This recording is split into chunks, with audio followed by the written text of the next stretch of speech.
قسم سخنرانی پرزیدنت تاجیکستان امامعلی رحمان در نشست رهبران 5 کشور آسیای مرکزی در شهر چولپان اتای قرقیزستان به شکل پوشیده صورت گرفته است.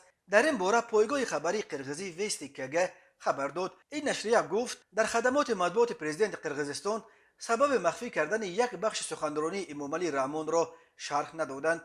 نشست سران منطقه در چولپان اتا روز 21 ایول دایر شد. منابع آگاه پایگاه خبری بامداد میگویند بخش مخفی سخنرانی امامعلی رحمان اساساً به وضع افغانستان و حوادث اخیر ولایت مختار کوهستان بدخشان بخشیده شده بود.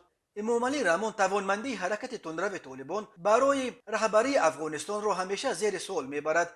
در ولایت مختار کوهستان بدخشان باشد ماه می و ایون سال 2022 در جریان سرکوب موج نو اعتراضها دهها نفر از جمله چند رهبر غیر رسمی این منطقه مختار واقع در تاجیکستان کشته شده، بیش از 120 نفر از جمله با اتهام جدایی طلبی دستگیر شدند. در بخش باز سخنرانیش در چولپان اتا پرزیدنت تاجیکستان افراطگرایی مذهبی را یک تهدید عمده برای کشورهای آسیای میانه نامید و همچنین خواستار توجه بیشتر به رویدادهای افغانستان شد و گفت که آنچه که در افغانستان میگذرد به وضع صلح و ثبات در آسیای مرکزی مستقیما تاثیر میرساند.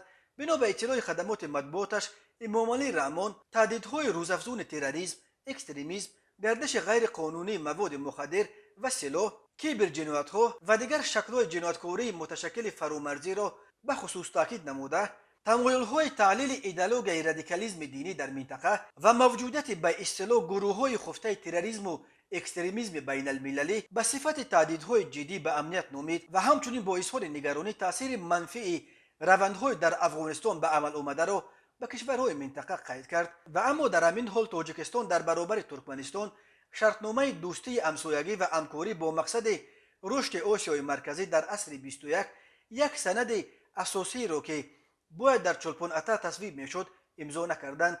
زیر این سند تنها پرزیدنت‌های ازبکستان، قزاقستان و قرقیزستان امضا گذاشتند. سامانه پرزیدنت قرقیزستان گفت تاجیکستان و ترکمنستان این سند را بعد پشت سر کردن روندهای داخلی دولتی در کشورهای خود امضا میکنند. طبق این سند کشورهای منطقه عهده‌دار میشوند که با یکدیگر برای رفع تهدیدها به استقلال و یکپارچگیشان کمک و پشتیبانی ظاهر کرده در صورت پیش آمدن چنین تهدیدها از طریق مشورت‌های دوجانبه و در سطح منطقه جهت رفع آنها دست به کار میشوند.